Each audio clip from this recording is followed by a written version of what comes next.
জামা নিয়েছি 2 টাকা দিয়ে।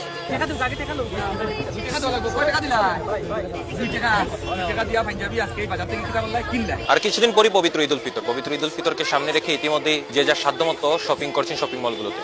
তবে ছিন্নমূল শিশু এবং পথ শিশু যারা রয়েছেন অথবা অসহায় এবং দরিদ্র যে মানুষগুলো রয়েছেন তারা কিন্তু তাদের নিজের ইচ্ছে মতো শপিং করতে পারছেন না।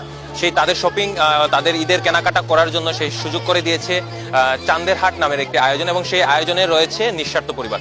গত 7 বছর যাবত তারা এরকম আয়োজন করে আসছে এবং তাদের আজকেও আয়োজন ছিল 2 টাকার মাধ্যমে যে হতদরিদ্র শিশুরা রয়েছে বা মানুষেরা রয়েছে তাদের মধ্যে ঈদের জামা কাপড় বিতরণের একটি ব্যবস্থা গ্রহণ করেছে তারা। এর মধ্যে আরো যে বিষয়টি লক্ষ্য করে গিয়েছে যে তারা 2 টাকার বিনিময়ে যেহেতু আর কিছুদিন পরেই পবিত্র ঈদুল ফিতর এবং ঈদুল ফিতরের জন্য তারা 2 টাকার বিনিময়ে তারা হাতে মেহেদি পরিয়ে দিচ্ছেন এবং 2 টাকার বিনিময়ে আমরা দেখতে পেরেছি যে অনেক পথ শিশু যারা রয়েছেন তাদের চুল কাটারও ব্যবস্থা করে দিয়েছেন তারা।